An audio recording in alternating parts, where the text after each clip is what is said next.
ಓಂ ಪರೋ ಮಾತ್ರಯ ತನ್ವಾ ವೃಧಾನ ನ ತೇ ಮಹಿತ್ವಮನ್ವಶ್ನುವಂತೆ ನ ತೇ ವಿಷ್ಣು ಜಾಯಮಾನೋ ನ ಜಾತಃ ದೇವಮಹಿಮ್ನಃ ಪರಮಂತಮಾಪ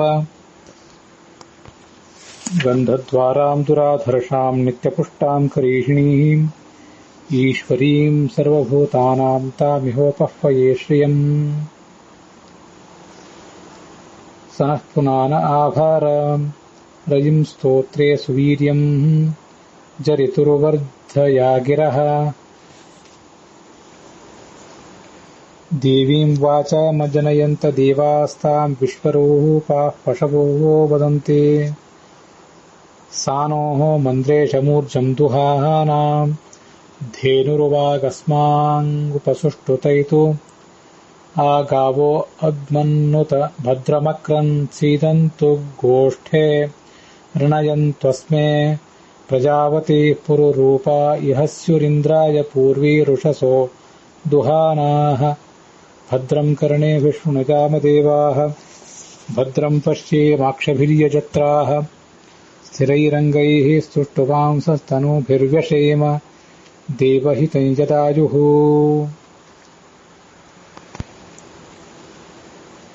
ಶ್ರೀ ಗುರುಭ್ಯೋ ನಮಃ. ಮಹಾಭಾರತ ಪ್ರವಚನ ಸರಣಿಯಲ್ಲಿ 1167ನೇಯ ಮತ್ತು ಅನುಶಾಸನ ಪರ್ವದ 100ನೇ ಭಾಗವನ್ನು ಇವತ್ತು ನಾವು ಶ್ರವಣಕ್ಕೆ ತಂದುಕೋಬೇಕಾಗಿದೆ. ಕಪಿಲ ಗೋವುಗಳ ಉತ್ಪತ್ತಿ ಇತ್ಯಾದಿ ವಿಷಯಗಳ ಮಹತ್ವದ ವರ್ಣನ ಇಲ್ಲಿ ನಮಗೆ ಇವತ್ತು ಶ್ರವಣ ವಿಷಯ ಆಗೋದಿದೆ. ಸರ್ವೇಪಿ ಸುಖಿನಃ ಸಂತು ಸರ್ವೇ ಸಂತು ನಿರಾಮಯಾಃ ಸರ್ವೇ ಭದ್ರಾಣಿ ಪಶ್ಯಂತು ಮಾ ಕಶ್ಚಿತ್ ದುಃಖಭಾಗ್ ಭವೇತ್.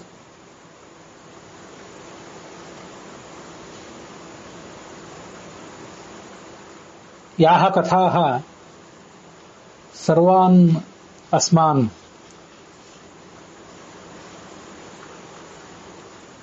ಮಾನುಷಾನ್ ಚಕ್ರವರ್ತಿನಃ ಪಿತॄನ್ ಋಷೀನ್ ದೇವಾಂಶ್ಚ ಧರ್ಮಸ್ಯ ವಿಷಯೇ ವಿಸೃಂಭಯಂತಿ ಧರ್ಮ ವಿಷಯೇ ಸರ್ವೇಷಾಂ ಅಸ್ಮಾಕಂ ವಿಶ್ವಾಸಂ ಜನಯಂತಿ ತಾಃ ಮಹಾಭಾರತ ಕಥಾಃ ಶೃಣ್ವತಾಂ ಅಸ್ಮಾಕಂ ಅಸ್ಮಿನ್ ಅನುಶಾಸನ ಪರ್ವಣಿ ಅದ್ಯ ಕಪಿಲಗವಾಂ ಉತ್ಪತ್ತಿಃ ತಾಸಾಂ ಮಹಿಮಾ ಚ ಯಥಾ ಭೀಷ್ಮೇಣ ಶಾಂತನವೇನ ಯುಧಿಷ್ಠಿರಾಯ ಪ್ರೋಚ್ಯತೆ ಸಾ ಕಥಾ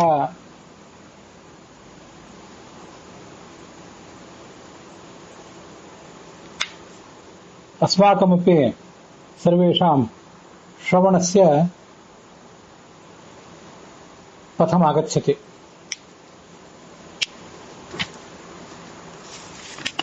गते दिवसे युधिष्ठिरः भीष्मात् शान्तनवात् गवां महत्त्वं श्रुत्वा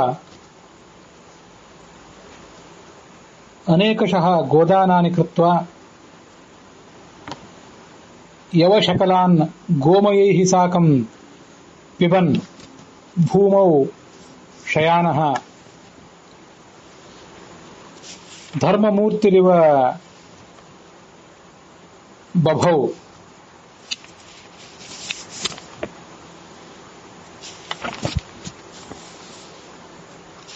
अयं विषयः गते दिवसे प्रत्यपाद्यते. ಕಪಿಲ ಗೋವುಗಳ ಉತ್ಪತ್ತಿಯನ್ನು ಕುರಿತು ಏನೋ ಒಂದು ಕಥೆ ಇದೆ, ಅದನ್ನು ಈಗ ನಾವು ನೋಡೋರಿದ್ದೀವಿ.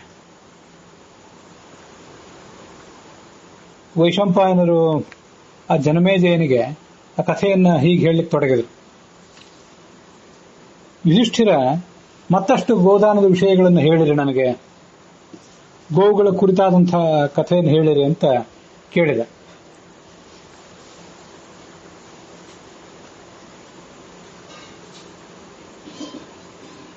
ಎಷ್ಟೇ ಇದ್ರ ಕುರಿತಾಗಿ, ಗೋದಾನದ ಕುರಿತಾಗಿ ನಾನು ವಿಷಯಗಳನ್ನು ಕೇಳಿದ್ರೂ ಕೂಡ ನನಗೆ ತೃಪ್ತಿ ಎಂಬುದೇ ಇಲ್ಲ. ಮತ್ತಷ್ಟು ಇದನ್ನು ವಿವರಿಸಿ ಹೇಳಿರಿ. ಹೀಗೆ ಹೇಳಿದಾಗ ಭೀಷ್ಮರು ಅವನಿಗೆ ವರ್ಣಿಸ್ಲಿಕ್ಕೆ ತೊಡಗಿದ್ರಂತೆ.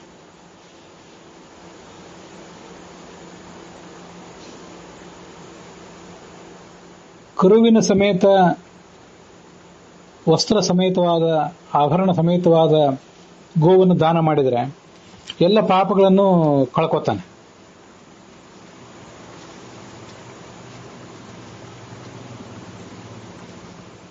ಇನ್ನ ಕೆಟ್ಟ ಗೋವನ್ನು ದಾನ ಮಾಡಿದರೆ ಪೀತೋದಕಾಂ ಜಗ್ಧತೃಣಾನ್ ನಷ್ಟ ಕ್ಷೀರಾಂ ನಿರಿಂದ್ರಿಯಾಂ ಜರಾರೋಗೋಪಸಂಪನ್ನಾಂ ಜೀರ್ಣಾಂ ವಾಪೀಂ ಇವ ಅಜಲಾಂ ದತ್ವಾ ತಮಃ ಪ್ರವಿಶತಿ ದ್ವಿಜಂ ಕ್ಲೇಶೇನ ಯೋಜಯೇತ್ ಅಸುರ್ಯಾನಾಂ ತೇ ಲೋಕಾಃ ಗಾಂ ದತ್ವಾ ತಾನ್ ನ ಗಚ್ಚತಿ. ಇನ್ನ ಹುಲ್ಲು ಕುಡಿಯಲಿಕ್ಕೆ ಸಾಧ್ಯ ಇಲ್ಲದೆ ಇರುವಂತಹ ಇವೆಲ್ಲ ಕೆಲವು ಮಾತುಗಳು ಕಾಟಕೋಪನಿಷತ್ನಲ್ಲಿ ಕೂಡ ಬಂದಿವೆ. ಅಂಥ ಗೋವನ್ನು ದಾನ ಮಾಡಿದರೆ ಆ ದಾನವು ಕೂಡ ಆತನಿಗೆ ನರಕದ ದರ್ಶನವನ್ನು ಮಾಡಿಸ್ತದೆ. ಅದನ್ನು ಮುಟ್ಟಿದ ಕೂಡಲೇ ಹಾಯುವಂತಹ, ಸಿಡಿಮಿಡಿ ಮಾಡುವಂತಹ, ವ್ಯಾಧಿಯಿಂದ ಕೂಡಿದಂತಹ ದುರ್ಬಲವಾದ ಗೋವನ್ನು ದಾನ ಮಾಡಬಾರದು. ಮೌಲ್ಯವನ್ನು ಕೊಡದೆ ಎಲ್ಲಿಂದನೋ ತೆಗೆದುಕೊಂಡು ಬಂದಿರುವಂತಹ, ಸರಿಯಾದ ಪ್ರತಿಫಲ ಕೊಡದೆ ತೆಗೆದುಕೊಂಡು ಬಂದಿರುವ ಗೋವನ್ನು ದಾನ ಮಾಡಬಾರದು. ಬ್ರಾಹ್ಮಣನಿಗೆ ಅಂಥ ಗೋವನ್ನು ದಾನ ಮಾಡಿ ಆ ಬ್ರಾಹ್ಮಣನಿಗೆ ಕಷ್ಟ ಆಗುವಂತೆ ನಾವು ಮಾಡಿಬಿಟ್ರೆ ಕೊಡುವವನಿಗೆ ನರಕ ಇದೆ. ಬಲಾನ್ವಿತಾ ಶೀಲವಯೋಪಪನ್ನಾ ದೃಷ್ಟಪುಷ್ಟವಾದ ಮೈಕೈ ತುಂಬಿಕೊಂಡಿರುವಂತಹ ಎಳೆಯ ವಯಸ್ಸಿನ ಆ ಗೋವುಗಳನ್ನ ದಾನ ಮಾಡಬೇಕು. ಇಲ್ಲಿ ಯುಧಿಷ್ಠಿರ ಒಂದು ಪ್ರಶ್ನೆ ಮಾಡ್ತಾನೆ, ಕಸ್ಮಾತ್ ಸಮಾನೆ ಬಹುಲಾ ಪ್ರದಾನೆ. ಈ ಕಪಿಲ ಗೋವುಗಳನ್ನೇ ದಾನ ಮಾಡಬೇಕು ಅಂತ ಹೇಳ್ತಾ ಇದ್ದೀವಿ, ಎಲ್ಲ ಗೋವುಗಳ ದಾನವೂ ಗೋದಾನವೇ ಆಗ್ತದಲ್ಲ. ಹಾಗಿರುವಾಗ ಈ ಕಪಿಲ ಗೋವುಗಳ ಬಗ್ಗೆ ಅದೇನೋ ಒಂದು ವೈಶಿಷ್ಟ್ಯ ಇದೆ, ಅದನ್ನು ಹೇಳಿರಿ. ಅದಕ್ಕೆ ಅವ್ರು ಹೇಳಿದ್ರು, ಹಿರಿಯರು ಹೇಳಿದ ಮಾತುಗಳನ್ನು ಕೇಳಿದ್ದೇನೆ, ಗೋವುಗಳು ಹೇಗೆ ನಿರ್ಮಿತ ಆದವು ಅನ್ನೋದನ್ನು ಹೇಳ್ತೇನೆ, ಅದನ್ನು ಕೇಳು. ಚತುರ್ಮುಖ ಬ್ರಹ್ಮನ ಆದೇಶಕ್ಕನುಸಾರವಾಗಿ ಈ ಜಗತ್ತಿನ ಸೃಷ್ಟಿಗೆ ತೊಡಗಿದ ದಕ್ಷ ಪ್ರಜಾಪತಿ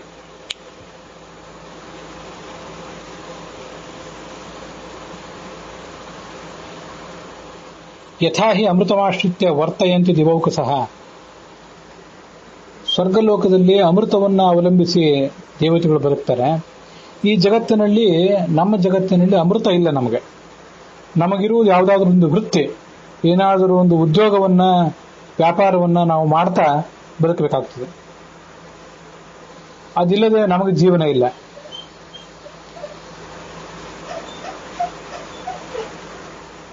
ಅಚರೇಭ್ಯಶ್ಚ ಭೂತೇಭ್ಯ ಚರಾಹ ಶ್ರೇಷ್ಠಾಹ. ಸ್ಥಾವರ ಪ್ರಾಣಿಗಳೇನಿವೆ, ವೃಕ್ಷಗಳು ಮೊದಲಾದದ್ದು, ಅವುಗಳಿಗಿಂತ ಜಂಗಮ ಪ್ರಾಣಿಗಳು ಶ್ರೇಷ್ಠರು. ಅಂದರೆ ಸಂಚರಿಸುವ ಪ್ರಾಣಿಗಳು. ಆ ಸಂಚರಿಸುವ ಪ್ರಾಣಿಗಳಲ್ಲಿ ಮನುಷ್ಯರು ಶ್ರೇಷ್ಠರಾಗ್ತಾರೆ. ಶ್ರೇಷ್ಠಾಹ ಸದಾ ನರಾಹ. ಅವರಲ್ಲಿ ಜ್ಞಾನಿಗಳಾದಂತಹ ಬ್ರಾಹ್ಮಣರು ಶ್ರೇಷ್ಠರು. ಅವರಲ್ಲೇ ಈ ಯಜ್ಞ ಅಂತನ್ನೋದು ಸ್ಥಾನ ಪಡ್ಕೊಂಡಿದೆ. ಯಜ್ಞವನ್ನು ಮಾಡಬೇಕಾದವರೇ ಅವರು.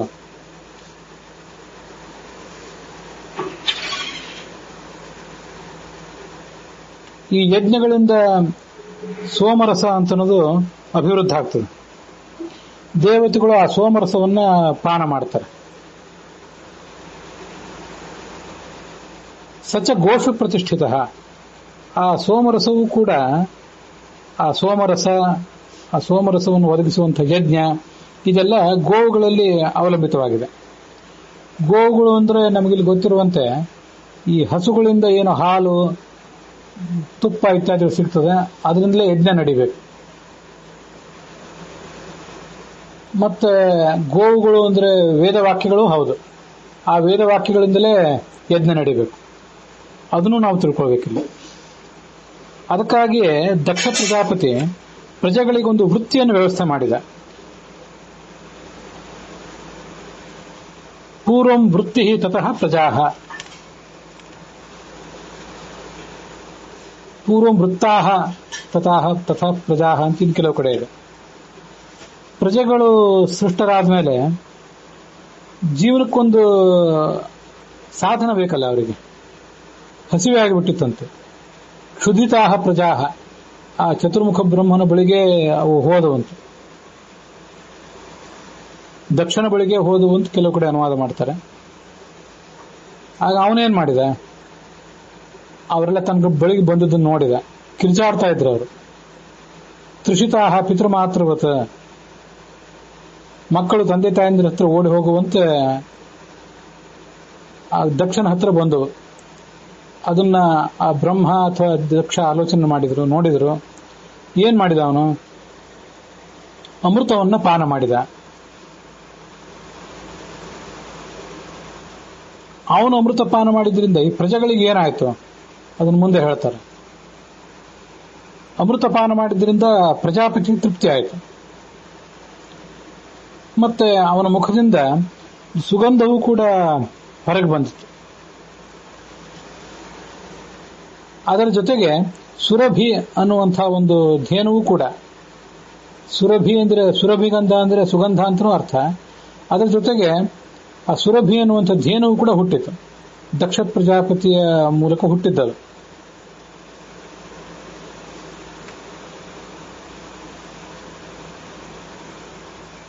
ಅನೇಕ ಗೋವುಗಳನ್ನ ಸೃಷ್ಟಿಸಿತಂತೆ ಅದೇ ಆ ಸುರಭಿ. ಸಾಸೃಜತ್ ಸೌರಭೀಸ್ತು ಸುರಭಿ ಲೋಕಮಾತರಃ ಸುವರ್ಣವರ್ಣಾಃ ಕಪಿಲಾಃ ಪ್ರಜಾನಾಂ ವೃತ್ತಿಧೇನವಃ.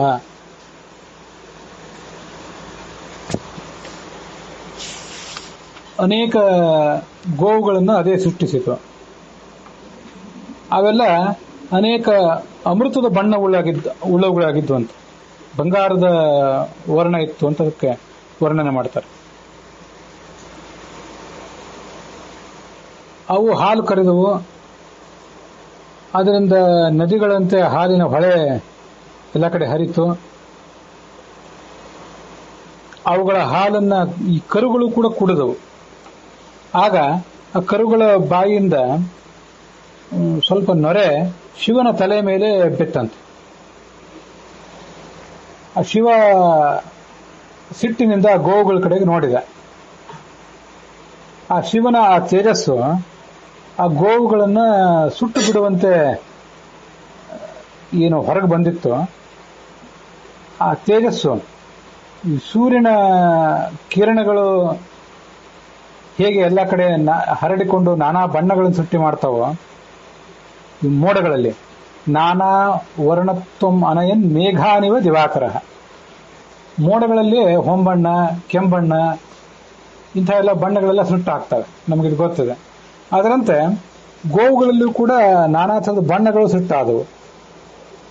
ಅಲ್ಲಿ ಕೆಲವು ಗೋವುಗಳು ಶಿವನ ಸಿಟ್ಟಿನ ದೃಷ್ಟಿಯನ್ನು ತಪ್ಪಿಸಿಕೊಳ್ಳಿಕ್ಕಾಗಿ ಚಂದ್ರನ ಕಡೆ ಹೋಗಿದ್ದವು.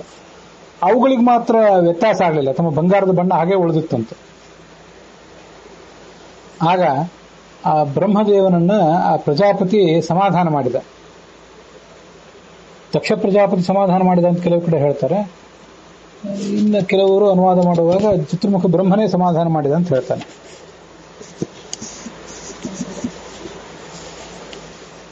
ನಿನ್ನ ತಲೆ ಮೇಲೆ ಬಿದ್ದಂತಹ ನೊರೆ ಏನಿದೆ ಅದರಲ್ಲಿ ಯಾವುದೇ ಉಚ್ಚಿಷ್ಟ ಇಲ್ಲ, ಅಮೃತದ ಅಭಿಷೇಕ ಆಗಿದೆ ನಿನಗೆ, ನೀನು ಚಿಂತಿಸಬೇಕಾಗಿಲ್ಲ. ನೋಚ್ಚಿಷ್ಟಂ ವಿದ್ಯತೆ ಗವಾಂ, ಅವುಗಳಲ್ಲಿ ಎಂಜಲು ಅಂತ ಅನ್ನೋದಿಲ್ಲ ಗೋವುಗಳಲ್ಲಿ. ಚಂದ್ರ ಒಬ್ಬ ದೇವತೆ, ಅವನು ಅಮೃತವನ್ನು ಸ್ವೀಕಾರ ಮಾಡಿ ಅಮೃತವನ್ನ ಜಗತ್ತಿಗೆಲ್ಲ ಕೊಡ್ತಾನೆ. ಅವನು ಅಮೃತವನ್ನು ಕೊಡುವುದಂದ್ರೆ ಅವನಿಂದ ಈ ಸಸ್ಯಗಳೆಲ್ಲ ಬೆಳೆದು ಆ ಸಸ್ಯಗಳಿಂದ ಉಂಟಾದಂತಹ ಆಹಾರವನ್ನ ಎಲ್ಲಾ ಪ್ರಾಣಿಗಳು ಕೂಡ ಈ ಜಗತ್ತಿನಲ್ಲಿ ಸ್ವೀಕಾರ ಮಾಡ್ತಾರೆ. ಅದರಂತೆ ಅಮೃತದಿಂದ ಹುಟ್ಟಿದ ಈ ಗೋವುಗಳು ಕೂಡ ಕ್ಷೀರವನ್ನು ಕೊಡ್ತವೆ. ಈ ಕೆಳಗಿನ ಸಂಗತಿಗಳಿಗೆ ಯಾವತ್ತೂ ದೋಷ ಇಲ್ಲಂತೆ. ಏನದು? ನದುಷ್ಯತ್ಯನಿಲಹ,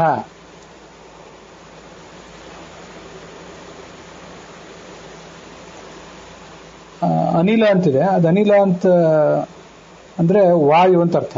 ಅಗ್ನಿ ಅಂದಿರಂತ ಅರ್ಥ. ಸುವರ್ಣ, ಬಂಗಾರ, ಸಮುದ್ರ, ಇವು ಯಾವುದಕ್ಕೂ ಕೂಡ ಯಾವುದೇ ದೋಷ ಇಲ್ಲ. ಅಗ್ನಿ ಎಲ್ಲಿದ್ರೂ ಪವಿತ್ರವೇ, ವಾಯು ಎಲ್ಲಿ ಬೀಸಿದ್ರೂ ಅದು ಪವಿತ್ರವೇ. ಬಂಗಾರವನ್ನ ಯಾರೇ ಹಾಕೊಂಡಿದ್ರು ಕೂಡ ಮತ್ತೆ ಅದನ್ನು ಸ್ವಚ್ಛ ಮಾಡಿ ಉಳಿದವರು ಹಾಕೊಳ್ತಾರೆ. ದೇವರಿಗೆ ಅದನ್ನೇ ಕೆಲವು ಬಾರಿ ಹಾಕ್ತಾರೆ. ಅದರಂತೆ ಅಮೃತಕ್ಕೂ ದೋಷ ಇಲ್ಲ.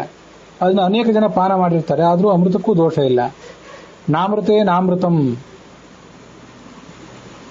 ಪೀತಂ ವತ್ಸಪೀತ ನವತ್ಸಲ. ಕರುಗಳು ಹಾಲು ಕುಡಿದ್ರೆ ಅದರಿಂದ ಹಾಲಿಗೆ ದೋಷವೂ ಕೂಡ ಇಲ್ಲ. ಹಸುವಿಗೂ ಅದರಿಂದ ಯಾವುದೇ ದೋಷ ಇಲ್ಲ. ಈ ಗೋವುಗಳು ಈ ಸಂತಾನ ಈ ಜಗತ್ತನ್ನೆಲ್ಲ ಪೋಷಿಸ್ತವೆ.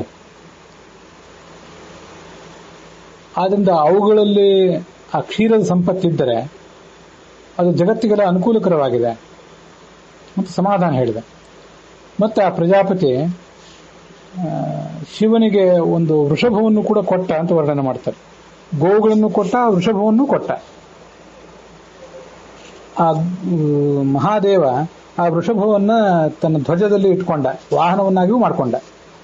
ಧ್ವಜಂಚ ವಾಹನಂ ಚೈವ, ವೃಷಭಧ್ವಜ ಅಂತ ಕರೀತಾರೆ ಅವನಿಗೆ. ಅವನು ನಂದಿ ಎನ್ನುವಂತಹ ವೃಷಭವನ್ನು ಏರಿ ಎಲ್ಲ ಕಡೆ ಸಂಚಾರ ಮಾಡ್ತಾನೆ, ಅದು ಕೂಡ ನಮ್ಗೆ ಗೊತ್ತಿದೆ. ತಸ್ಮಾತ್ ಸ ವೃಷಭಧ್ವಜ. ಆ ರುದ್ರದೇವನನ್ನ ಪಶುಪತಿ ಅಂತ ಶಬ್ದದಿಂದ ಕರೆದ್ರು. ತಥೋ ದೇವೈ ಮಹಾದೇವ ತದಾ ಪಶುಪತಿ ಕೃತಃ. ವೃಷಭಧ್ವಜನು ಕೂಡ ಆದ ಅವನು. ಪಶುಪತಿ ಅಂತಂದ್ರೆ ಎಲ್ಲಾ ಪಶುಗಳಿಗೂ ಅವನು ಪತಿ, ಗೋವುಗಳಿಗೂ ಪತಿ. ಹೌದು, ಅದೊಂದು ಹೌದು. ಇನ್ನೊಂದು ಆಚಾರ್ಯರು ಸರ್ವಮೂಲದಲ್ಲಿ ತಿಳಿಸುವಂತೆ ಪ್ರಜಾಸ್ತು ಪಶು ಶಬ್ದೋಕ್ತಾ ಪಶುಪಸ್ತು ಪ್ರಜಾಪತಿ. ಎಲ್ಲಾ ಪ್ರಜೆಗಳನ್ನು ಪಶು ಅಂತ ಹೇಳ್ತಾರೆ. ಆ ಪಶುಗಳಿಗೆ ಎಲ್ಲಾ ಪ್ರಜೆಗಳಿಗೂ ಅವನು ಒಡೆಯನಾದ್ರಿಂದ ಆ ಕಾರಣದಿಂದಲೂ ಆತನನ್ನು ಪಶುಪತಿ ಅಂತ ವರ್ಣಿಸ್ತಾರೆ. ಪಶುಪತಿ ಅನ್ನೋ ಶಬ್ದಕ್ಕೆ ವೇದಪತಿ ಅಂತನೂ ಒಂದು ಅರ್ಥ ಆಗಬಹುದು. ಪಾಂತಿ ಸಂಸಾಧನಾ ನೀತಿ ವೇದಾ ಪಶವ ಏರಿತಾ. ಪ ಅಂದ್ರೆ ನಮ್ಮನ್ನು ಕಾಪಾಡುವಂಥವು, ಶ ಅಂದ್ರೆ ನಮಗೆ ಸುಖ ಕೊಡುವಂಥವು. ಈ ಎಲ್ಲ ಕಾರಣಗಳಿಂದ ಆ ಗೋವುಗಳಿಗೂ ವೇದಗಳಿಗೂ ಕೂಡ ಪಶು ಅಂತ ಕರೀತಾರೆ. ಆ ದೃಷ್ಟಿಯಿಂದಲೂ ಅವನು ಪಶುಪತಿಯಾಗಿದ್ದಾನೆ. ಎಲ್ಲ ಗೋವುಗಳಿಗೆ ಪತಿಯಾಗಿದ್ದಾನೆ, ವೇದಗಳಿಗೆ ಪತಿಯಾಗಿದ್ದಾನೆ, ಪ್ರಜೆಗಳಿಗೆ ಪತಿಯಾಗಿದ್ದಾನೆ. ಇದು ಆತನ ಮಹಿಮಾ. ಇದು ಆ ಕಪಿಲ ಗೋವುಗಳ ಒಂದು ಮಹಿಮಾ. ಕಪಿಲ ಅಂದರೆ ಸ್ವಲ್ಪ ಹೊಂಬಣ್ಣ, ಬೇರೆ ಬೇರೆ ಮಿಶ್ರವಾದಂತಹ ಬಣ್ಣ, ಕಂದು ಬಣ್ಣ ಅಂತ ಹೀಗೆ ಹೇಳ್ತಾರೆ ಸಾಮಾನ್ಯವಾಗಿ. ಅದೇ ಕಪಿಲ ಗೋವು. ಇವತ್ತು ನಮಗೆ ನಾವು ನೋಡುವಂಥ ಗೋವುಗಳಲ್ಲಿ ಕೆಲವು ಬಿಳಿ ಇರ್ತವೆ, ಕೆಲವು ಕಪ್ಪಿರ್ತವೆ, ಕೆಲವು ಕಂದು ಬಣ್ಣದಿರ್ತವೆ, ಹೀಗೆಲ್ಲ ಇರ್ತವೆ. ಸಾಮಾನ್ಯವಾಗಿ ಕಂದು ಬಣ್ಣದ ಗೋವನ್ನು ಕಪಿಲ ಗೋವು ಅಂತ ಹೇಳ್ತಾರೆ.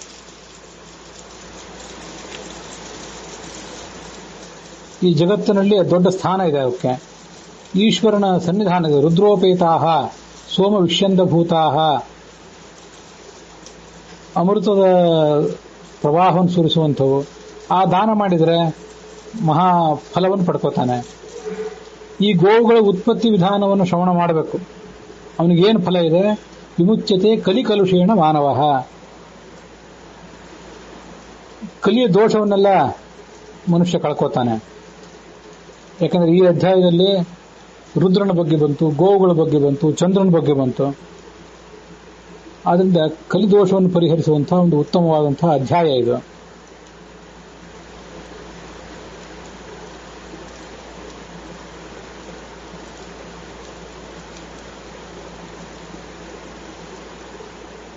ಧರ್ಮರಾಜ ಆ ಪಿತಾಮಹರ ಮೂಲಕ ಈ ಕಥೆಯನ್ನೆಲ್ಲ ಕೇಳಿದ.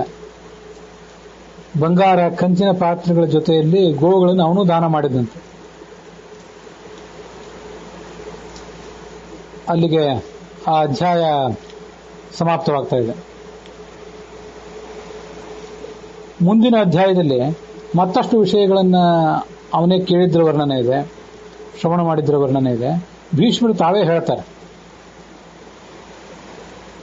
ಋಷಿಗಳಾದಂತಹ ವಸಿಷ್ಠರನ್ನ ಇಕ್ಷ್ವಾಕು ವಂಶದ ಈ ಸೌದಾಸ ರಾಜ, ಅವನು ಶ್ರೇಷ್ಠನಾದಂಥ ರಾಜನೇ, ದಾನ ಇತ್ಯಾದಿಗಳನ್ನು ಮಾಡುವಂತಹ ಸ್ವಭಾವ ಇದ್ದವನು. ಅವನು ಆ ವಸಿಷ್ಠರನ್ನು ಹೀಗೆ ನಮಸ್ಕರಿಸಿ ಕೇಳಿದ, ಈ ಮೂರು ಲೋಕದಲ್ಲಿ ಕೂಡ ಪವಿತ್ರವಾದದ್ದು ಯಾವುದು? ಯಾವುದನ್ನ ಚಿಂತಿಸಿದರೆ ಧ್ಯಾನಿಸಿದರೆ ಮನುಷ್ಯ ಪುಣ್ಯವನ್ನು ಪಡ್ಕೋತಾನೆ? ಯಾವುದದು ಆ ಪವಿತ್ರ ವಸ್ತು? ಅದನ್ನು ಸ್ವಲ್ಪ ವರ್ಣನೆ ಮಾಡ್ರಿ ಅಂತ ಕೇಳಿದೆ. ಗವಾಂ ಉಪನಿಷದ್ ವಿದ್ವಾನ್ ನಮಸ್ಕೃತ್ಯ ಗವಾಂ ಶುಚಿಹಿ. ಇಷ್ಟ ಅವನು ಕೇಳಿದಾಗ ಗೋ ಉಪನಿಷತ್ತನ್ನ ಗವಾಂ ಉಪನಿಷದ್ ವಿದ್ಯಾಂ, ಈ ಪಾಠ ಸರಿ. ಗವಾಂ ಉಪನಿಷದ್ ವಿದ್ವಾನ್ ನಮಸ್ಕೃತ್ಯ ಗವಾಂ ಶುಚಿಹಿ ಅಂತ ಏನು ಪಾಠ ಇದೆ ಅದು ಸರಿಯಲ್ಲ. ಯಾಕೆಂತಂದ್ರೆ ಉಪನಿಷತ್ ಅನ್ನೋದು ಪ್ರಥಮ ವಿಭಕ್ತಿ ಏಕವಚನ. ಇವನು ಗವಾಂ ಉಪನಿಷತ್, ಗೋವಿನ ಉಪನಿಷತ್ತನ್ನ ಅದರ ಮಹತ್ವವನ್ನು ಹೇಳಿದ ಅಂತ ಆಗಬೇಕು. ದ್ವಿತೀಯ ವಿಭಕ್ತಿ ಆಗಬೇಕು. ದ್ವಿತೀಯ ವಿಭಕ್ತಿ ಆಗಬೇಕಾದ್ರೆ ಗವಾಂ ಉಪನಿಷದಂ ಅಂತ ಆಗಬೇಕಾಗ್ತದೆ. ಒಂದೆರಡು ಮೂರು ಬೇರೆ ಬೇರೆ ಪಾಠಗಳಲ್ಲೆಲ್ಲ ಗವಾಂ ಉಪನಿಷದಂ ಅಂತಾನೆ ಇದೆ. ಗವಾಂ ಉಪನಿಷದ್ ವಿದ್ಯಾಂ ಅಂತಿದೆ. ಉಪನಿಷದ್ ವಿದ್ಯಾಂ, ಉಪನಿಷದ್ ವಿದ್ಯಾಂ ಅಂತಂದ್ರೆ ಉಪನಿಷದ್ ರೂಪವಾದ ವಿದ್ಯಾ, ದ್ವಿತೀಯ ವಿಭಕ್ತಿ ಏಕವಚನ ಅದು. ಉಪನಿಷದ್ ವಿದ್ವಾನ್ ಅಂತಂದ್ರೆ ವಿದ್ವಾನ್ ಅಂದ್ರೆ ಜ್ಞಾನಿಯಾದಂತಹ ವಿದ್ವಾಂಸರಾದ ವಸಿಷ್ಠರು ಅಂತ ಆಗ್ತದೆ.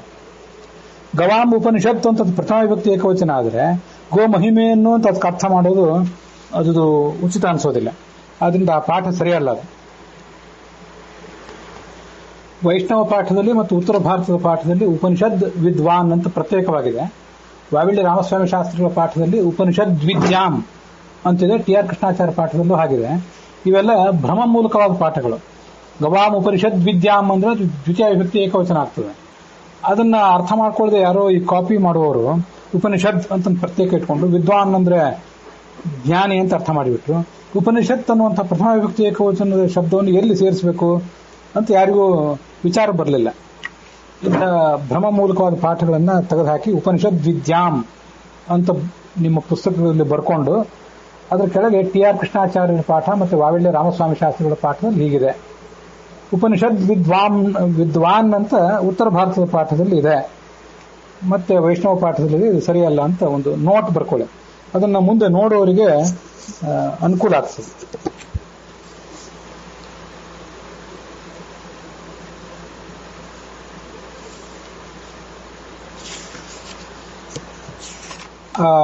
ವಸಿಷ್ಠರು ಏನನ್ನು ಹೇಳಿದ್ರು? ಈ ಗೋವುಗಳು ಗಾವಃ ಸುರಭಿಗಂಧಾಃ, ಸುಗಂಧ ಉಳ್ಳವುಗಳು, ಗುಗ್ಗುಲು ಗಂಧಿಕಾಃ. ಸುರಭಿಗಂಧಿನಃ ಅಂತಂದ್ರೆ ವಸಂತ ಋತುವಿನ ಸುಗಂಧದಿಂದ ಕೂಡಿದಂಥವು ಅಂತ ಕೆಲವು ಕಡೆ ಅನುವಾದ ಮಾಡಿದ್ದಾರೆ. ಸುರಭಿಗಂಧ ಅಂದ್ರೆ ಸುಗಂಧ ಉಳ್ಳವುಗಳು ಅಂತ ಅಷ್ಟೇ ಕೆಲವು ಕಡೆ ಅನುವಾದ ಮಾಡಿದ್ದಾರೆ. ಗುಗ್ಗುಲು ಅಂದ್ರೆ ಹಾಲು ಮಡ್ಡಿಯ ವಾಸನೆಯಿಂದ ಕೂಡಿದವು ಅಂತ ಇನ್ನು ಕೆಲವು ಕಡೆ ಅರ್ಥ ಮಾಡಿದ್ದಾರೆ. ಅದೇನಂತ ನನಗೆ ಸ್ಪಷ್ಟ ಆಗಲಿಲ್ಲ ಅಂತ ಅಲ್ಲಿದ್ದದನ್ನು ಹೇಳಿದೆ ಅಷ್ಟೆ. ಎಲ್ಲಾ ಪ್ರಾಣಿಗಳಿಗೂ ಆಧಾರಭೂತವಾದವುಗಳು, ಭೂತ ಭವ್ಯ ಭವಿಷ್ಯ ಎಲ್ಲವೂ ಅವೇ ಆಗಿವೆ. ಲಕ್ಷ್ಮಿಯ ಆವಾಸಕ್ಕೆ ಪಾತ್ರವಾಗಿವೆ. ಅವುಗಳಿಗೆ ಮಾಡಿದಂತಹ ಸೇವಾ ಅನ್ನೋದು ಯಾವತ್ತೂ ವ್ಯರ್ಥ ಅಲ್ಲ. ಗೋಷು ದತ್ತಂ ನ ನಶ್ಯತಿ. ಅನ್ನದ ಪ್ರಾಪ್ತಿಗೆ ಅವು ಕಾರಣ. ದೇವತೆಗಳಿಗೂ ಕೂಡ ಭವಿಷ್ಯವನ್ನು ಕೊಡುವಂಥವು. ಸ್ವಾಹಾಕಾರ ವಷತ್ಕಾರಗಳು ಗೋವನ್ನೇ ಅವಲಂಬಿಸಿವೆ. ದೇವತೆಗಳಿಗೆ ಸ್ವಾಹಾಕಾರದ ಮೂಲಕ ಆಹುತಿ ಹಾಕ್ತಾರೆ, ನಮಗದೆಲ್ಲ ಗೊತ್ತಿದೆ. ಮತ್ತೆ ವಷತ್ಕಾರದ ಮೂಲಕನೂ ದೇವತೆಗಳನ್ನು ಆಹ್ವಾನಿಸುವುದು, ನಮಸ್ಕರಿಸುವುದು ಇತ್ಯಾದಿಗಳನ್ನು ಮಾಡ್ತಾರೆ. ಅವೆಲ್ಲವೂ ಕೂಡ ಈ ಗೋವನ್ನ ಅವಲಂಬಿಸಿದೆ.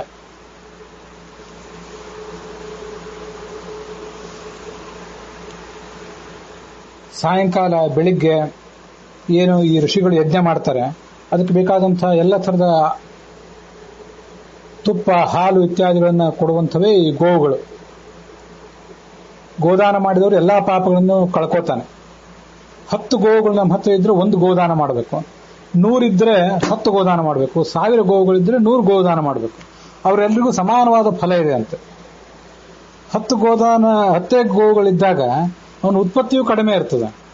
ಅಂಥವನು ಕೂಡ 1 ಗೋದಾನ ಮಾಡಿದ್ದರಿಂದ 1000 ಗೋವುಗಳಿದ್ದವನು 100 ಗೋದಾನ ಮಾಡಿದ್ರಿಂದ ಏನು ಫಲ ಸಿಗಬೇಕೋ ಆ ಫಲವನ್ನು ಪಡ್ಕೋತಾನೆ.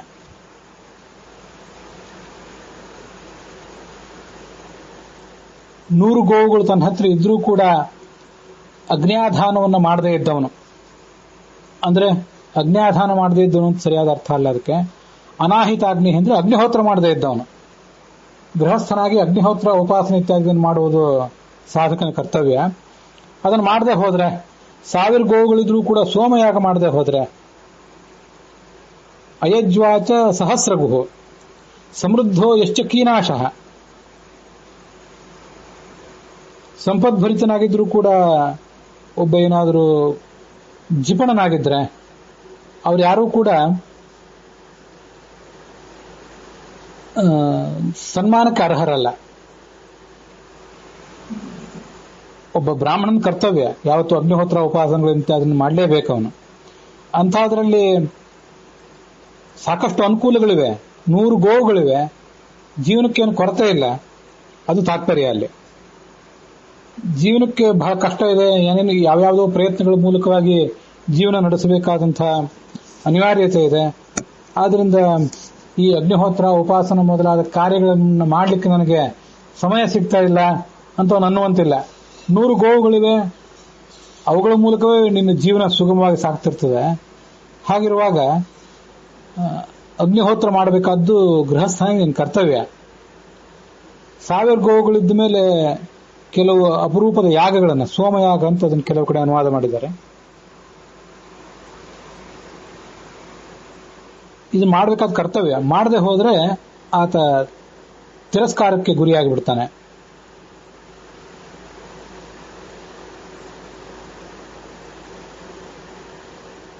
ಇಂಥ ಗೋದಾನ ಮಾಡಿದವರು ಮತ್ತೆ ಮತ್ತೆ ಹುಟ್ಟುವಾಗೆಲ್ಲ ಐಶ್ವರ್ಯವಂತರಾಗೇ ಹುಟ್ಟುತ್ತಾರಂತೆ. ಮನುಷ್ಯ ಮಲಗುವಾಗ ಹೇಗೆ ಮಲಗಬೇಕು, ಏಳುವಾಗ ಹೇಗೆ ಏಳಬೇಕು ಅದನ್ನ ಇಲ್ಲಿ ಹೇಳ್ತಾರೆ. ಗೋವುಗಳ ನಾಮ ಸಂಕೀರ್ತನ ಮಾಡದೆ ಮಲಗಬಾರದು, ಗೋವುಗಳ ಸ್ಮರಣೆ ಮಾಡದೆ ಶಯನದಿಂದ ಏಳಬಾರದು, ಗೋವುಗಳಿಗೆ ಸಾಯಂಕಾಲದಲ್ಲೂ ಪ್ರಾತಃ ಕಾಲದಲ್ಲೂ ನಮಸ್ಕರಿಸಬೇಕು. ಸಾಯಂ ಪ್ರಾತರ್ ನಮಸ್ಯೇಚ್ಛ ಗಾಸ್ತತಃ ಪುಷ್ಟಿಮಾಪ್ನುಯಾತ್. ಅದರಿಂದ ಮಹಾಫಲ ಇದೆ ಅವನಿಗೆ.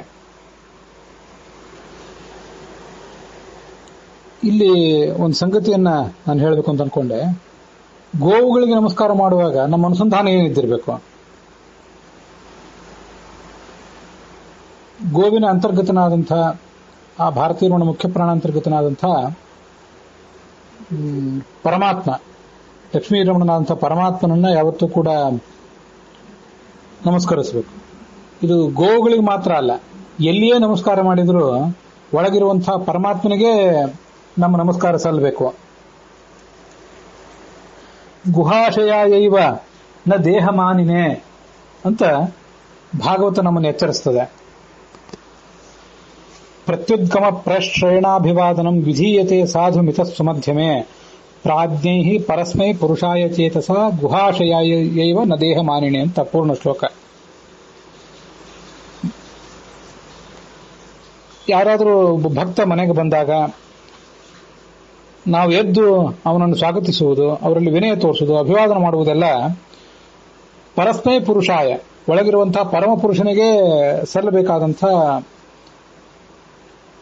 ಗೌರವ ಅದು, ಹೊರತು ಆಯಾ ಜೀವನಿಗಲ್ಲ. ಇದು ಭಾಗವತದ ಮಾತು. ಮತ್ತೆ ಕರ್ಮ ನಿರ್ಣಯದಲ್ಲಿ ಅಥವಾ ಖಂಡಾರ್ಥ ನಿರ್ಣಯದಲ್ಲಿ ಆಚಾರ್ಯರು ವ್ಯಾಸಸ್ಮೃತಿಯೊಂದನ್ನು ಉದ್ಧರಿಸಿ ಹೇಳ್ತಾರೆ, ಸದೇಹ ಮಾನಿ ಹರೆಯೇ ಪ್ರಣಮೇತ್ ಕೇವಲಾಯವ ನ ದೇಹಾಯ ನ ತನ್ಮಾನ ಪರಾಯ ಚ ಕಥಂಚನ ಅಂತ. ಯಾರಾದರೂ ಶ್ರೇಷ್ಠರಾದವರು, ಜ್ಞಾನಭಕ್ತಿ ವೈರಾಗ್ಯಾದಿಗಳಿಂದ ಶ್ರೇಷ್ಠರಾದವರು ನಮ್ಮ ಸಮೀಪಕ್ಕೆ ಬಂದಾಗ ಆ ಒಳಗಿರುವ ಭಗವಂತನಿಗೂ ಮತ್ತೆ ಹೊರಗಿರುವಂತಹ ಆ ಜೀವನಿಗೂ ಆ ಜೀವ, ಯಾಕಂದ್ರೆ ಅವನು ಜ್ಞಾನಭಕ್ತಿ ವೈರಾಗ್ಯಾದಿ ಗುಣಗಳಿಂದ ಶ್ರೇಷ್ಠನಾಗಿದ್ದಾನೆ, ಅಂಥವನಿಗೂ ಅವನಲ್ಲಿ ಅಂತರ್ಯಾಮಿಯಾದ ಭಗವಂತ ಇಬ್ಬರಿಗೂ ನಮಸ್ಕಾರ ಮಾಡಬೇಕು. ಸಮಾನರಾದವರು ಬಂದಾಗ ಒಳಗಿರುವಂತಹ ಭಗವಂತನಿಗೆ ಮಾತ್ರ ನಮಸ್ಕಾರ ಮಾಡಬೇಕು. ಕೇವಲಾಯವ ವಾ ಅಂದ್ರೆ ಸಮಾನರಾದವರು ಬಂದಾಗ ಸಮಾನರಿಗೆ ನಮಸ್ಕಾರ ಸಲ್ಲದು, ಒಳಗಿರುವಂತಹ ಭಗವಂತನಿಗೆ ಮಾತ್ರ ನಮಸ್ಕಾರ ಮಾಡಬೇಕು. ಆದರೆ ನದೇಹಾಯ ನತನ್ಮಾನ ಪರಾಯಿತ ಕಥಂಚನ ಕೇವಲ ದೇಹಕ್ಕಾಗಲಿ ಆ ದೇಹದ ಒಳಗಿರುವಂತಹ ಕೇವಲ ಜೀವಕ್ಕಾಗಲಿ ಎಂದು ನಮಸ್ಕಾರ ಸಲ್ಲದು ಅಂತ ಹೇಳ್ತಾರೆ. ಇದನ್ನ ಈ ಗೀತಾ ಭಾಷ್ಯದಲ್ಲಿ ಆಚಾರ್ಯ ಉದ್ಧರಿಸಿರುವಂತಹ ಒಂದು ಪ್ರಮಾಣ ಶ್ಲೋಕವು ಕೂಡ ಸ್ಪಷ್ಟಪಡಿಸುತ್ತದೆ. ಮತ್ಸಂಪತ್ಯಾತ್ ಗುರುವಾದೀನ್ ಭಜಂತೆ ಮಧ್ಯಮಾ ಜನಾಃ ಮದುಪಾದಿತಯಾಚೈವ ಉತ್ತಮಾ ಜನಾಃ ಅಂತ. ಮಧ್ಯಮರಾದವರು, ಮಧ್ಯಮ ತರಗತಿಯ ಜನರು ಯಾರಿಗಾದರೂ ನಮಸ್ಕಾರ ಮಾಡಿದರೆ ಆ ಮಧ್ಯಮ ತರಗತಿಯ ಆ ಜನರ ಮನಸ್ಸಿನಲ್ಲಿ ಏನಿರ್ತದೆ? ಮತ್ ಸಂಪತ್ಯ, ಯಾರಾದರೂ ಶ್ರೇಷ್ಠರಿಗೆ ನಮಸ್ಕಾರಾದಿಗಳನ್ನು ಮಾಡಿದರೆ ಅವರೆಲ್ಲ ಭಗವದ್ಭಕ್ತಿ ವೈರಾಗ್ಯ ಜ್ಞಾನ ಅನ್ನುವಂಥ ಸಂಪತ್ತನ್ನು ಹೊಂದಿದವರಾಗಿರ್ತಾರೆ. ಅದಕ್ಕಾಗಿ ಅವರಿಗೆ ನಮಸ್ಕಾರ ಮಾಡ್ತಾರೆ ಮಧ್ಯಮರು. ಉತ್ತಮರಾದವರು, ಶ್ರೇಷ್ಠರಾದವರು ಯಾರಿಗಾದರೂ ನಮಸ್ಕಾರ ಮಾಡಿದರೆ ಅವರು ಈ ಜ್ಞಾನಭಕ್ತ ವೈರಾಗ್ಯಾದಿಗಳಿಂದ ಸಂಪನ್ನನಾಗಿದ್ರೂ ಈ ಜೀವನಿಗೆ ನೇರವಾಗಿ ನಮಸ್ಕಾರ ಮಾಡುವುದೇ ಇಲ್ಲ. ಮದ್ ಉಪಾಧಿತಯಾಚೈವ, ಭಗವಂತನ ಪ್ರತಿಮೆಯವರು ಅಂತ ಇವರಿಗೆ ನಮಸ್ಕಾರ ಮಾಡ್ತಾರೆ ಅಷ್ಟೇ. ಅವರು ನಮಸ್ಕಾರ ಹೋಗುವುದಿಲ್ಲ ಭಗವಂತನಿಗೆ. ಶಿಲಾಮಯವಾದ ಕಟ್ಟಿಗೆಯ ಲೋಹದ ವಿಗ್ರಹಗಳಿಗೆ ನಾವು ನಮಸ್ಕಾರ ಮಾಡಿದಾಗ ಅದು ಆ ಲೋಹಕ್ಕೆ ಕಟ್ಟಿಗೆಗೆ ಅಲ್ಲ, ಹೊರತು ಒಳಗಿರುವಂಥ ಭಗವಂತನಿಗೆ. ಅದಂತೆ ವ್ಯಕ್ತಿಗಳಿಗೆ ನಮಸ್ಕಾರ ಮಾಡಿದಾಗಲೂ ಕೂಡ ಆ ವ್ಯಕ್ತಿಗಳೊಳಗಿರುವಂತಹ ಭಗವಂತನಿಗೆ ನಮಸ್ಕಾರ ಮಾಡ್ತಾರೆ ಉತ್ತಮರು. ಯಾಕಂದ್ರೆ ಆ ವ್ಯಕ್ತಿಗಳನ್ನ ಭಗವಂತನ ಪ್ರತಿಮಾ ಸ್ವೀಕಾರ ಮಾಡಿರ್ತಾರೆ. ಅರ್ಚತ ಪ್ರಾರ್ಚತ ಪ್ರಿಯಮೇಧಾಸೋ ಅರ್ಚತ ಅರ್ಚಂತು ಪುತ್ರಕ ಉತಪುರನ್ನ ಧೃಷ್ಟ್ವರ್ಚತ. ಭಗವಂತನ ಪೂಜಾ ಮಾಡ್ರಿ. ಅರ್ಚತ, ಪೀಠದಲ್ಲಿ ಪೂಜಾ ಮಾಡ್ರಿ. ಪ್ರಾರ್ಚತ, ಪ್ರಾರ್ಥನಾ ಅಂದ್ರೆ ಜ್ಞಾನ ಧ್ಯಾನಾದಿ ಅಂತ ಹೇಳ್ತಾರೆ ಆಚಾರ್ಯ ಕರ್ಮನಿರ್ಣಯದಲ್ಲಿ. ಜ್ಞಾನ ಸಂಪಾದನೆ, ಶ್ರವಣ ಇತ್ಯಾದಿಗಳನ್ನು ಮಾಡ್ರಿ, ಧ್ಯಾನ ಮಾಡ್ರಿ. ಉತ ಪುರಂನ, ಯಾವತ್ತೂ ಈ ದೇಹ, ಪುರ ಅಂದ್ರೆ ದೇಹ, ಆ ದೇಹಕ್ಕೆ ಯಾವತ್ತೂ ನಮಸ್ಕಾರ ಮಾಡಲೇಬೇಡಿ ಅಂತ ವೇದ ಮಂತ್ರ, ಋಗ್ವೇದದಲ್ಲಿ ಬರುವಂತ ಮಂತ್ರ ಅದು. ಆ ಮಂತ್ರ ಹೇಳುವಂತೆ ನಮಗೆ ಸ್ಪಷ್ಟವಾಗಿ ಗೊತ್ತಿರಬೇಕೇನು, ಗೋವುಗಳಿಗೆ ನಮಸ್ಕಾರ ಮಾಡಿದಾಗಲೂ ಕೂಡ ಕೇವಲ ಗೋವುಗಳ ದೇಹಕ್ಕೆ ಅಥವಾ ಒಳಗಿರುವಂತಹ ಆ ಜೀವಕ್ಕೆ ನಮ್ಮ ನಮಸ್ಕಾರ ಅಂತ ನಾವು ತಿಳ್ಕೊಂಡಿರಬಾರ್ದು. ಬೇರೆ ಎಲ್ಲಾ ಕಡೆ ಭಗವಂತ ನಾಮಸ್ಮರಣೆ ಬರಲೇಬೇಕು. ನಮಸ್ಕಾರ ಮಾಡುವಾಗ ಹೇಗೋ ಭಗವಂತನ ಸ್ಮರಣೆ ಬರಲೇಬೇಕು, ಹಾಗೆ ಗೋವುಗಳಿಗೆ ನಮಸ್ಕಾರ ಮಾಡಿದಾಗಲೂ ಕೂಡ ಆ ಒಳಗಿರುವಂತಹ ಭಗವಂತನ ಸ್ಮರಣ ಬರಲೇಬೇಕು. ಇಲ್ಲದೆ ಹೋದ್ರೆ ಆ ನಮಸ್ಕಾರ ಅದು ವ್ಯರ್ಥ ಆಗ್ತದೆ, ನಮಗೆ ಹೆಚ್ಚಿನ ಫಲ ಕೊಡೋದಿಲ್ಲ ಅದು. ಭಾಗವತ ತಾತ್ಪರ್ಯದಲ್ಲಿ ಅದನ್ನು ಹೇಳಿದ್ದಾರೆ. ಪ್ರತಿಮಾವದ್ಧರೇ ರೂಪಂ ತಿರ್ಯಂಗ್ ನರ ಸುರಾದಯ. ತಿರ್ಯಕ್ ಅಡ್ಡವಾಗಿ ಸಂಚಾರ ಮಾಡುವಂತಹ ಹುಲಿ, ಸಿಂಹ, ಎಮ್ಮೆ, ಆಕಳು ಮೊದಲಾದ ಎಲ್ಲಾ ಪ್ರಾಣಿಗಳು, ಹುಳ ಹುಪ್ಪಟೆಗಳು, ಪಕ್ಷಿಗಳು, ನರ ಮನುಷ್ಯರು, ಸುರಾದಯ ದೇವತೆಗಳು, ರಾಕ್ಷಸರು, ಪ್ರತಿಯೊಬ್ಬರು ಕೂಡ ಶಿಲೆಯ ಲೋಹದ ಕಟ್ಟಿಗೆಯ ಪ್ರತಿಮೆ ಹೇಗೋ ಹಾಗೆ ಭಗವಂತನ ಪ್ರತಿಮೆ. ಅದರಲ್ಲಿ ಭಗವಂತನ ಸನ್ನಿಧಾನ ಉಳ್ಳವರಾದ್ರಿಂದ ಇವು ವಿಶೇಷ ಪ್ರತಿಮಾಗಳು, ಗೋವುಗಳು. ಅದರಲ್ಲಿ ಯಾವ್ಯಾವ ದೇವತೆಗಳು ಇರ್ತಾರೆ ಅಂತ ಮುಂದೆ ಬರೋದು.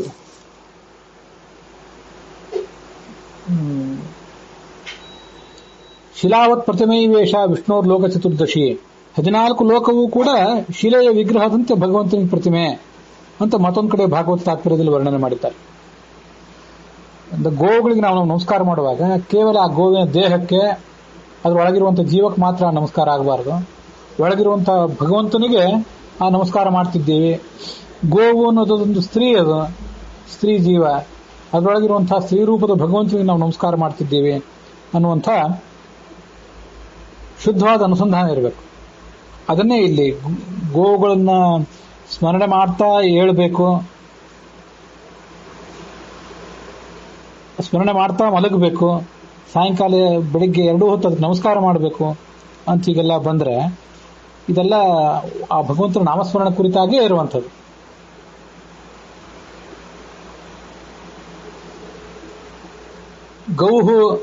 ಗೋವಿಂದ ನಾಮಸ್ಮರಣೆ ಮಾಡಿಬಿಟ್ರೆ ಎಲ್ಲನೂ ಸ್ಪಷ್ಟ ಆಗಿಬಿಡ್ತದೆ. ಗೋ ಅನ್ನೋ ಶಬ್ದಕ್ಕೆ ಆಕಳು ಅಂತ ಅರ್ಥ ಇದೆ, ಹಾಗೆ ವೇದವಾಣಿ ಅಂತ ಅರ್ಥ ಇದೆ.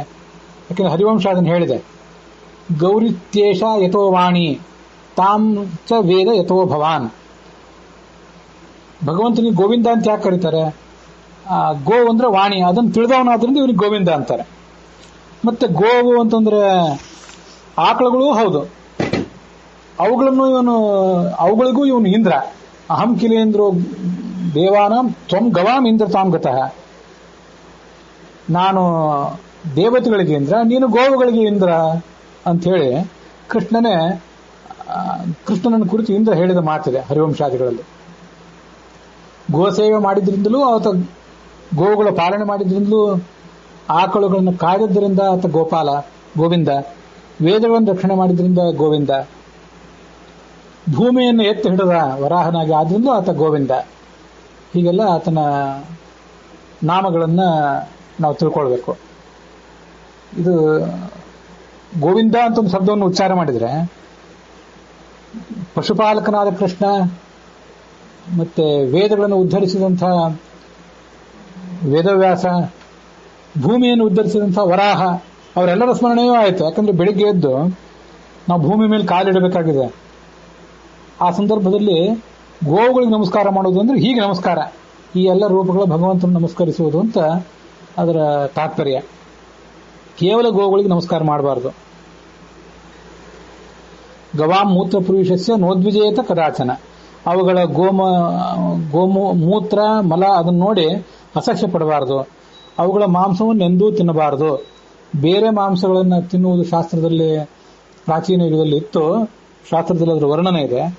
ಅದು ಗೋವುಗಳ ಮಾಂಸವನ್ನು ಮಾತ್ರ ಯಾವತ್ತೂ ತಿನ್ನಬಾರದು, ಅವುಗಳನ್ನು ಅವಮಾನಿಸಬಾರದು. ಇದು ಇನ್ನು ಮುಂದೆ ಬರುವಂತಹ ಇದೊಂದು ಮಾತು ಮಹತ್ವದ್ದು. ಅನಿಷ್ಟಂ ಸ್ವಪ್ನಂ ಆವೀಕ್ಷ್ಯ. ಯಾವುದಾದ್ರೂ ಕೆಟ್ಟ ಸ್ವಪ್ನವಿದ್ರೆ ಎದ್ದು ಕೂಡಲೇ ಆ ನರಹ ಸಂಪ್ರಕೀರ್ತಯೇತ್ ಗಾಹ, ಗೋವಿಂದನ ನಾಮಸ್ಮರಣೆ ಮಾಡಬೇಕು. ಆಗ ದುಸ್ವಪ್ನಗಳ ಪರಿಹಾರ ಆಗ್ತದೆ. ಸ್ನಾನ ಮಾಡುವಾಗ ಗೋಮಯ ಹಚ್ಚಿಕೊಂಡು ಸ್ನಾನ ಮಾಡಬೇಕು. ಗೋ ಕರೀಶೇಚ ಸಂವಿಷೇತ್. ಅವುಗಳ ಬೆರಣಿಯ ಮೇಲೆ ಕುತ್ಕೋಬೇಕಂತ. ಕುತ್ಕೊಂಡು ಧ್ಯಾನಾದಿಗಳನ್ನು ಮಾಡಬೇಕೋ ಹೇಗೆ, ಅದು ಇಲ್ಲೇನು ಸ್ಪಷ್ಟ ಇಲ್ಲ. ಅದನ್ನೇ ಒಂದು ಆಸನದಂತೆ ಉಪಯೋಗ ಮಾಡಬೇಕು ಅಂತ ಕಾಣಿಸ್ತದೆ ಅದನ್ನು ನೋಡಿದ್ರೆ.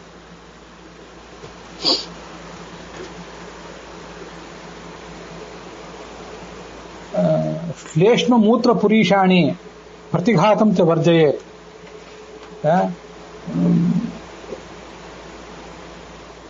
ಗೋವಿನ ಮೇಲೆ ನಮ್ಮ ಕಫ ಉಗಿಯುವುದು, ಮಲಮೂತ್ರ ವಿಸರ್ಜನೆ ಮಾಡುವುದು, ಇದನ್ನೆಲ್ಲ ಮಾಡಬಾರದು ಅಂತ ಕೆಲವರು ಅರ್ಥ ಮಾಡಿದ್ದಾರೆ. ಇನ್ನು ಕೆಲವು ಕಡೆ ಗೋವಿನ ಮೇಲೆ ಅಂತಷ್ಟೇ ಅಲ್ಲ, ಗೋವಿನ ಸಗಣಿಯ ಮೇಲೂ ಕೂಡ ನಾವು ಮಲಮೂತ್ರ ವಿಸರ್ಜನೆಗಳನ್ನು ಮಾಡುವುದು, ಕಫ ಉಗಿಯುವುದು ಇಂಥದನ್ನು ಮಾಡಬಾರದು. ಯಾವ ಕಾರಣಕ್ಕೂ ಅವುಗಳನ್ನು ನೋಯಿಸಬಾರದು. ಸಾದ್ರೆ ಚರ್ಮಣಿ ಭುಂಜೀತ. ಗೋಚರ್ಮದ ಮೇಲೆ ಪಶ್ಚಿಮಾಭಿಮುಖವಾಗಿ ಕೂತ್ಕೊಂಡು ಮೌನದಿಂದ ತುಪ್ಪ ಸಮೇತವಾದ ಅನ್ನವನ್ನು ಭೋಜನ ಮಾಡಬೇಕು. ನೆಲದ ಮೇಲೆ ಅದನ್ನು ಬಡಿಸ್ಕೋಬೇಕು. ಕೆಲವು ಕಡೆ ಇದನ್ನು ನೋಡಿರ್ತೀರಿ, ಒಂದು ಎಲೆನೂ ಕೂಡ ಹಾಕೊಳ್ಳೋದಿಲ್ಲ, ನೆಲವನ್ನೇ ಸ್ವಚ್ಛ ಮಾಡ್ಕೊಂಡು ಅದರ ಮೇಲೆ ಅನ್ನ ಸಾರು ಇತ್ಯಾದಿಗಳನ್ನು ಹಾಕೊಂಡು ಭೋಜನ ಮಾಡ್ತಾರೆ ಕೆಲವರು. ಅದೇನೋ ವ್ರತಗಳನ್ನು ಇಟ್ಕೊಂಡಿರ್ತಾರೆ. ಅದು ನನಗೆ ಅರ್ಥ ಆಗದೇ ಇರೋ ಸಂಗತಿ ಅಂದ್ರೆ ಗೋವಿನ ಚರ್ಮ ಅಂತಂದ್ರೆ ಆರ್ದ್ರವಾದ ಗೋಚರ್ಮ ಅಂತಿದೆ. ಕೆಲವರು ಹಾಗೆ ಅನುವಾದ ಮಾಡಿಬಿಟ್ಟಿದ್ದಾರೆ. ಅದು ಆರ್ದ್ರವಾದ ಗೋಚರ್ಮ ಅಂದ್ರೆ ಹಸಿ ಗೋಚರ್ಮ ತಂದು ಅದರ ಮೇಲೆ ಕುತ್ಕೋಬೇಕು ಅಂತ ಅರ್ಥನಾ? ಹಾಗಲ್ಲ. ಗೋಚರ್ಮದ ಈ ಕೃಷ್ಣಾಜಿನ ಮೊದಲಾದವುಗಳನ್ನು ಹೇಗೆ ಸ್ವೀಕಾರ ಮಾಡ್ತೀವಿ ಹಾಗೆ ಗೋವಿನ ಚರ್ಮವನ್ನು ಕೂಡ ಧ್ಯಾನಾದಿಗಳಿಗಾಗಿ ಸ್ವೀಕಾರ ಮಾಡಬೇಕು ಅಂತ ಅರ್ಥ ಕಾಣಿಸ್ತದೆ. ಅದರ ಮೇಲೆ ಜಲಪ್ರೋಕ್ಷಣೆ ಮಾಡಬೇಕು ಅಂತ ಇಷ್ಟೇ ಅರ್ಥ ಕಾಣಿಸ್ತದೆ. ಆರ್ದ್ರವಾದ ಗೋಚರ್ಮ ಅಂತಂದ್ರೆ ಹಸಿ ಗೋಚರ್ಮ, ಈಗ ತಾನೇ ಯಾವುದು ಗೋ ಸತ್ತಿದೆ ಅದರ ಚರ್ಮ ಅಂತ ಹೀಗೆಲ್ಲ ಅರ್ಥ ಆಗಿಬಿಡ್ತದೆ. ಜಲಪ್ರೋಕ್ಷಣೆಯಿಂದ ಆರ್ದ್ರವಾದ ಗೋಚರ್ಮದ ಮೇಲೆ ಕೂತ್ಕೊಳ್ಬೇಕು ಪಶ್ಚಿಮಾಭಿಮುಖವಾಗಿ. ಅದು ಇದ್ದುದರಲ್ಲಿ ಸರಿಯಾದ ಅರ್ಥ. ಆದರೆ ಗೋಚರ್ಮವನ್ನು ಶಾಸ್ತ್ರದಲ್ಲಿ ಬೇರೆ ಎಲ್ಲರೂ ವಿಧಾನ ಮಾಡಿದ್ದಾರಾ ಅದನ್ನು ಸ್ವಲ್ಪ ಇನ್ನೂ ಆಲೋಚನೆ ಮಾಡಬೇಕಷ್ಟೆ. ಚರ್ಮ ಅಂದ್ರೆ ಬೇರೆ ಏನಾದ್ರು ಅರ್ಥ ಇಲ್ಲಿ ಆಗ್ತದ? ತುಪ್ಪದಿಂದ ಹೋಮ ಮಾಡಬೇಕು, ತುಪ್ಪದಿಂದ ಸ್ವಸ್ತಿ ವಾಚನ ಮಾಡಿಸ್ಕೋಬೇಕು, ಪುಣ್ಯಾಹ ವಾಚನ, ದಾನ ಕೊಡಬೇಕು, ಭೋಜನ ಮಾಡಬೇಕು. ಗೋಮತಿ ವಿದ್ಯಾ ಅಂತ ಒಂದು, ಗೋಮತಿ ವಿದ್ಯೆಯಿಂದ ತಿಲಧೇನುವನ್ನ ಮಾಡಿ ಆ ತಿಲಧೇನುವಿಗೆ ಗೋಮತಿ ವಿದ್ಯೆಯಿಂದ ಅಭಿಮಂತ್ರಿಸಿ ಅದನ್ನು ದಾನ ಮಾಡಬೇಕು. ಮುಂದೆ ಅದರಿಂದ ಯಾವುದೇ ಥರದ ಪಶ್ಚಾತ್ತಾಪವನ್ನು ಪಡಬೇಕಾದ ಪ್ರಸಂಗ ಬರುವುದಿಲ್ಲ ಅಂತಿದೆ. ಗೋಮತಿ ವಿದ್ಯಾ ಅಂದ್ರೆ ಏನದು? ಗೋಮಾನ್ ಅಗ್ನಿ ಇಮಾನ್ ಅಶ್ಮಿ ಅಂತ ಕೆಲವರು ಒಂದು ಅನುವಾದದಲ್ಲಿ ಒಂದು 2-3 ಶಬ್ದಗಳನ್ನು ಹೇಳಿದ್ದಾರೆ. ಅದು ಗೋಮಾನ್ ಅಗ್ನಿ ಇಮಾನ್ ಅಶ್ಮಿ ಅನ್ನೋದೆಲ್ಲ ಸರಿಯಲ್ಲ. ಅದು ಗೋಮಾಂಗ್ ಅಗ್ನೇ ಅವಿಮಾಂಗ್ ಅಶ್ವಿ ಅಂತ ಈ ಮಂತ್ರ ಅದು ಸರಿಯಾಗ್ತದೆ. ಇದು ಋಗ್ವೇದದಲ್ಲಿ 3ನೇ ಅಷ್ಟಕದಲ್ಲಿ 4ನೇ ಅಧ್ಯಾಯದಲ್ಲಿ 16ನೇ ವರ್ಗದಲ್ಲಿ ಬರುವಂತಹ ಒಂದು ಮಂತ್ರ, ಅಥವಾ 4ನೇ ಮಂಡಲದಲ್ಲಿ 2ನೇ ಸೂಕ್ತದಲ್ಲಿ ಬರುವಂತಹ ಮಂತ್ರ. ಅದು ಆ ವೇದ ಭಾಗದ ಒಂದು ಪೂರ್ಣ ಪಠನ ಈ ರೀತಿಯಾಗಿ ಆ ವೇದ ಮಂತ್ರದ ಒಂದು ಋಕ್ಕದು. ಗೋಮಾಂಗ್ ಅಗ್ನೇ ಅವಿಮಾಂಗ್ ಅಶ್ವಿ ಯಜ್ಞೋ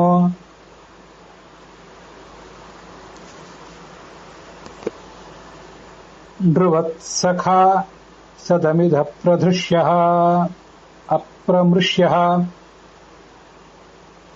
ರೈ ಋತುಬುದ್ಧ ಸಭಾವಾನ್ ಅಂತ ಇಷ್ಟದು ಪೂರ್ಣ ಮಂತ್ರ. ಒಂದು ವಾಕ್ಯ ಹೇಳಿಕ್ ಮಾರ್ತೆ. ನೃವತ್ಸಖಾ ಸದಮಿಧ ಪ್ರಮೃಷ್ಯ ಇಳಾವಾಂಗ್ ಯೇಷೋ ಅಸುರ ಪ್ರಜಾವಾನ್ ದೀರ್ಘೋ ರೈ ಋತುಬುದ್ಧ ಸಭಾವಾನ್. ಇದು ಪೂರ್ಣ ಮಂತ್ರ. ಇನ್ನೊಂದ್ಸರಿ ಪೂರ್ಣ ಮಂತ್ರವನ್ನು ಹೇಳ್ತೀನಿ. ಗೋಮಾಂಗ್ ಅಗ್ನೇ ಅವಿಮಾಂಗ್ ಅಶ್ವಿ ಯಜ್ಞೋ ನೃವತ್ ಸಖಾ ಸದಮಿದ ಪ್ರಮೃಷ್ಯ ಇಳಾವಾನ್ ಯೇಷೋ ಅಸುರ ಪ್ರಜಾವಾನ್ ದೀರ್ಘೋ ರಯಿ ಪೃಥುಬುದ್ಧ ಸಭಾವಾನ್. ಇದರ ಅರ್ಥವನ್ನು ನನಗೆ ತಿಳ್ಕೊಳ್ಳಿಕ್ಕೆ ಆಗಲಿಲ್ಲ. ಮತ್ತೊಂದ್ಸರಿ ಅದರ ಅರ್ಥ ಸಮೇತ ಹೇಳುವ ಪ್ರಯತ್ನ ಮಾಡ್ತೇನೆ, ಅಥವಾ ಅದರ ಕುರಿತಾಗಿ ಲೇಖನಗಳನ್ನು ತಯಾರು ಮಾಡ್ಕೊಳ್ಳುವಾಗ ಅದನ್ನ ಮಾಡಿ ಅದನ್ನು ಮುಂದೆ ಸುರಕ್ಷಿತವಾಗಿ ಇಟ್ಕೋತೇನೆ. ಇದು ಗೋಮತಿ ವಿದ್ಯಾ ಅಂದ್ರೆ ಆ ಮಂತ್ರವನ್ನು ಮಾತ್ರ ನಮಗೆ ಪೂರ್ಣವಾಗಿ ತಿಳ್ಕೊಳ್ಳಿಕ್ಕೆ ಸಾಧ್ಯ ಆಯಿತು. ಆ ಮಂಡಲದ ಸಂಖ್ಯೆಯನ್ನ ನೀವು ನೋಡುವಂಥ ಪುಸ್ತಕಗಳಲ್ಲಿ ಬರೆದಿಟ್ಕೊಳ್ಳೋದು ಒಳ್ಳೆಯದು. 3ನೇ ಅಷ್ಟಕ 4ನೇ ಅಧ್ಯಾಯ 16ನೇ ವರ್ಗ ಅದು, ಅಥವಾ 4ನೇ ಮಂಡಲ 2ನೇ ಸೂಕ್ತ ಅಂತ ಹೇಳಿ. ಈ ಮಂತ್ರವನ್ನು ಯಾರು ನೋಡುವವರಿದ್ರೆ ಅವರಿಗೆ ಅದರಿಂದ ಅನುಕೂಲ ಆಗ್ತದೆ.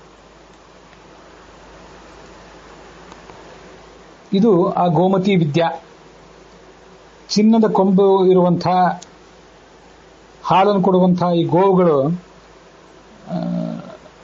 ನದಿಗಳು ಸಮುದ್ರದ ಕಡೆಗೆ ಬರುವಂತೆ ನನ್ನ ಸಮೀಪಕ್ಕೆ ಬರಲಿ, ಗೋವುಗಳು ನನ್ನನ್ನು ನೋಡಲಿ, ನಾನು ಗೋವುಗಳನ್ನು ನೋಡ್ತೇನೆ, ಗೋವುಗಳಿಗೆ ನಮಸ್ಕಾರ ಮಾಡ್ತೇನೆ.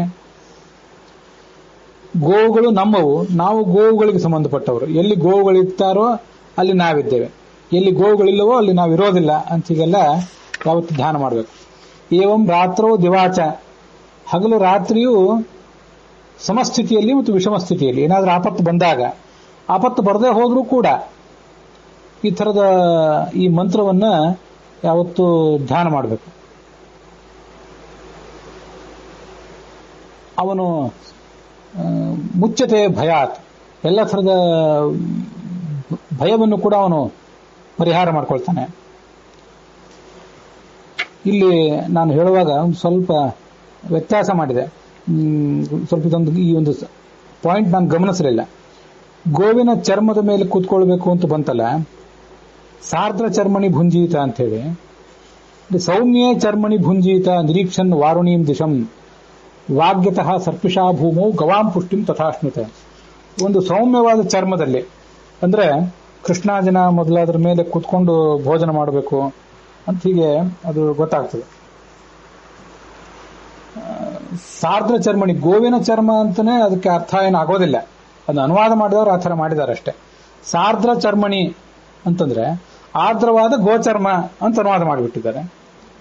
ಆರ್ದ್ರವಾದ ಗೋಚರ್ಮನೇ ಏನಾಗಬೇಕಾಗಿಲ್ಲ, ಅದು ಗೋವಿನ ಪ್ರಸಂಗ ಬಂದಿದ್ರಿಂದ ಗೋಚರ್ಮ ಅಂತ ಹೇಳಿದ್ದಾರೆ ಅಷ್ಟೇ. ಯಾವ ಚರ್ಮವೂ ಆಗಬಹುದು. ಯಾಕಂದ್ರೆ ಸೌಮ್ಯ ಚರ್ಮಣಿ ಭುಂಜಿತ ಅಂತೇಳಿ ವಾವಿಲ್ಯ ರಾಮಸ್ವಾಮಿ ಶಾಸ್ತ್ರಿಗಳ ಪಾಠದಲ್ಲಿ ಆ ಒಂದು ಪಾಠ ಆಗಿದೆ. ಪಾಠವೇ ವ್ಯತ್ಯಸ್ತವಾಗಿರೋದ್ರಿಂದ ನಾವು ಅದ್ರ ಬಗ್ಗೆ ಸ್ವಲ್ಪ ಗಮನ ಹರಿಸಬೇಕು ಅಂತ ಈ ಒಂದು ವಿಶ್ಲೇಷಣೆ ನನ್ನದು ಗೋಚರ್ಮದ ಬಗ್ಗೆ. ಗೋಚರ್ಮ ಅಂತ ಮೂಲದಲ್ಲಿ ಎಲ್ಲಿಯೂ ಇಲ್ಲ. ಸಾರ್ದ್ರೇ ಚರ್ಮಣಿ ಭುಂಜೀತ ಅಂತ 3 ಪಾಠಗಳಲ್ಲಿದೆ. ವಾವಿಲ್ಯ ರಾಮಸ್ವಾಮಿ ಶಾಸ್ತ್ರಿಗಳ ಪಾಠದಲ್ಲಿ ಸೌಮ್ಯ ಚರ್ಮಣಿ ಭುಂಜೀತ ನಿರೀಕ್ಷೇದ್ ವಾರುಣೀಂ ದಿಶಂ ಅಂತ ಹೀಗಿರುವಂತಹ ಪಾಠ. ಅಲ್ಲಿಗೆ ಈಗ ನಾವು ನೋಡ್ತಾ ಇರುವಂತಹ ಅಧ್ಯಾಯ 2 ಅಧ್ಯಾಯಗಳು ಇವತ್ತು ಸಮಾಪ್ತವಾಗಿವೆ.